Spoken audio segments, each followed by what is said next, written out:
Bonjour et bienvenue dans cette nouvelle vidéo de la page d'une vie à l'autre avec la méditation consacrée à ce qu'on appelle la cohérence cardiaque.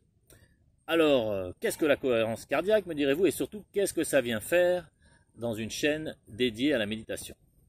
Alors, j'ai remarqué que lorsque nous avions l'esprit agité et lorsque nous avions beaucoup de perturbations mentales et qu'il était difficile de méditer, eh bien, quelques minutes de pratique de la cohérence cardiaque permettait de calmer, d'apaiser l'esprit et du coup de rentrer plus facilement en état méditatif. Voilà la raison pour laquelle je vais vous parler de la cohérence cardiaque qui, je l'espère, vous aidera en cas de nécessité à pratiquer la méditation. Alors pour ce faire, je vais vous faire simplement un petit résumé d'un ouvrage qui s'appelle Cohérence cardiaque 365 du docteur David O'Hare. Voilà.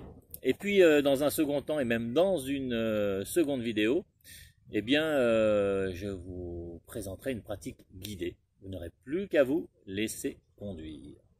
Voilà. Alors dans un premier temps, je vais vous parler donc des principes et des vertus de la cohérence cardiaque. C'est parti. Alors avant de vous parler de cohérence cardiaque, je vais vous parler de variabilité cardiaque. Comme vous le savez, notre cœur bat. Et donc, il se contracte, puis il se dilate, contracte, dilate. Et cela pourrait former avec le temps une courbe sinusoïdale.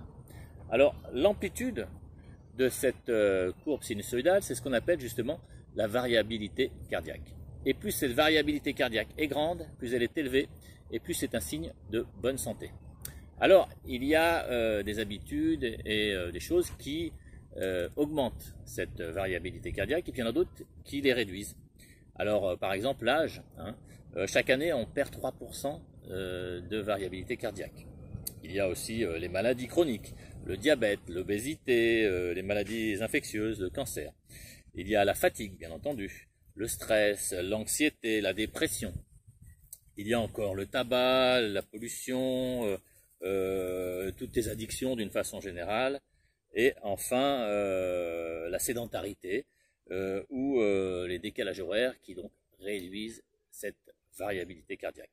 Et puis, il y a des pratiques ou des habitudes ou des choses qui vont permettre de l'augmenter. Alors, vous avez par exemple l'exercice physique pratiqué de façon régulière. Vous avez la méditation, le yoga. Vous avez une vie saine avec une alimentation équilibrée, un bon sommeil et puis être entouré de gens qu'on aime. Et donc, la cohérence cardiaque, c'est un état particulier de variabilité cardiaque dans lequel justement cette fameuse courbe sinusoïdale est d'une part un petit peu allongée et surtout elle est débarrassée de toutes ces petites aspérités qui proviennent de l'adaptation constante à l'environnement extérieur. Et cette cohérence cardiaque donc est obtenue par le biais d'un exercice respiratoire.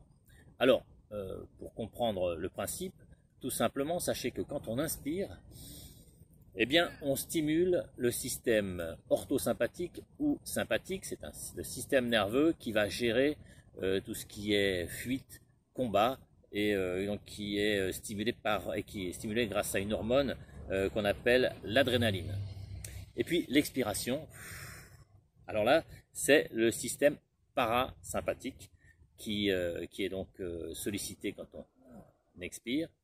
Et à l'inverse, le système parasympathique, c'est un peu le frein du corps, c'est ce qui nous permet de nous relaxer, de nous détendre et de nous régénérer, si je puis dire. Les bénéfices de la cohérence cardiaque sont nombreux. Alors il y a dans un premier temps une augmentation de l'amplitude de la variabilité cardiaque. Cette pratique calme et apaise celui qui s'y prête. Il y a une augmentation de la DHEA, dite l'hormone de jouvence, qui réduit le vieillissement. Il y a une baisse du cortisol, donc, qui est l'hormone du stress. Il y a une augmentation des hémoglobines A, donc une augmentation de la qualité du système immunitaire. Il y a une augmentation des ocytocytes, donc l'hormone de l'amour. de la compassion. Il y a une baisse de l'hypertension artérielle et des risques cardiovasculaires. Il y a une augmentation des ondes alpha, donc ces ondes alpha qui améliorent notamment les capacités d'apprentissage. Il y a ensuite une augmentation de la dopamine, qui est l'hormone du plaisir. Une augmentation des sérotonines, qui luttent contre la dépression et l'anxiété d'une façon générale. Il y a une meilleure régulation du taux de sucre, donc très recommandé pour les diabétiques. Il y a une facilité pour ceux qui veulent perdre du poids. Il y a aussi une meilleure récupération à l'effort. Elle améliore bien entendu la concentration. Elle permet une meilleure acceptation de la douleur. Et enfin, elle réduit les inflammations. Voilà, je vous présente rapidement l'exercice 3, 6, 5 qui va vous permettre d'atteindre la cohérence cardiaque et on parlera à ce moment-là de résonance cardiaque. Alors 3, 6, 5, pourquoi? Le 3, parce qu'il va falloir pratiquer cet exercice 3 fois par jour. 3 fois par jour.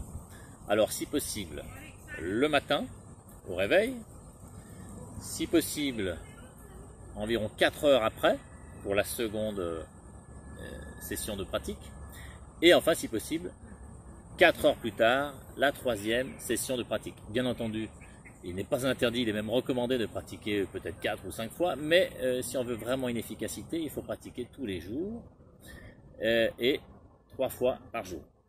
Alors ensuite, le 6. Alors le 6, parce qu'il y a 6 respirations complètes par minute. C'est la fréquence des respirations que vous allez devoir adopter. Alors donc, 6 inspires et 6 expires. Ce qui veut dire qu'il y aura 10 secondes d'inspire et expire, soit 5 secondes d'inspire, 5 secondes d'expire, 5 secondes d'inspire, 5 secondes d'expire, 5 secondes d'inspire, etc., etc. Et le 5, tout simplement parce qu'il va falloir pratiquer 5 minutes minimum par session. Alors, comment pratiquer?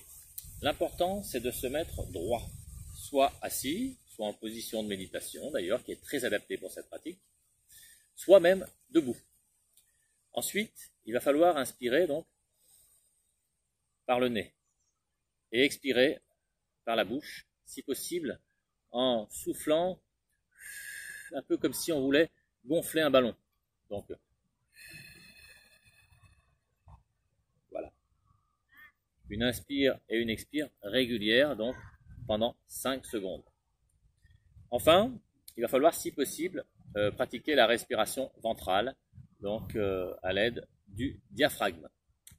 Voilà. Alors, ça paraît un peu compliqué, comme ça, mais ne paniquez pas. Je vais sortir en même temps que cette vidéo une autre vidéo de cohérence cardiaque qui en fait va vous guider pendant toute la pratique. Elle durera donc les 5 minutes nécessaires et il y aura des bips et des images qui vous diront à quel moment inspirer et à quel moment expirer. Vous n'aurez donc qu'à vous laisser guider pour pratiquer en toute sérénité. Voilà, cette vidéo va bientôt se terminer. Alors si vous voulez en savoir un peu plus sur la cohérence cardiaque, n'hésitez pas à vous procurer cet ouvrage, donc Cohérence cardiaque 365 du docteur David O'Hare. Il doit y avoir aussi d'autres bouquins sur cette pratique. Voilà, si vous avez aimé cette vidéo, n'hésitez pas à la liker, n'hésitez pas à la commenter, n'hésitez pas surtout à la partager pour faire connaître la méditation et ses bienfaits à un nombre important de nos contemporains. Et je vous rappelle que si vous voulez vous initier à la méditation, je vous suggère de vous procurer cet ouvrage D'une vie à l'autre avec la méditation. Il est agrémenté de nombreuses vidéos qui vous permettront de pratiquer en toute sérénité et donc de vous initier à la pratique méditative. Bien entendu, vous avez également d'autres thématiques qui sont abordées comme les origines, les vertus et les principes de la méditation. Voilà, je vous dis donc à très bientôt sur cette chaîne D'une vie à l'autre avec la méditation. Allez donc voir dans les liens descriptifs de cette vidéo tous les liens qui vous permettront d'avoir des infos sur cet ouvrage, ainsi que la page Facebook sur laquelle vous retrouvez de nombreux ouvrages scientifiques, de nombreux articles scientifiques sur la méditation. À bientôt.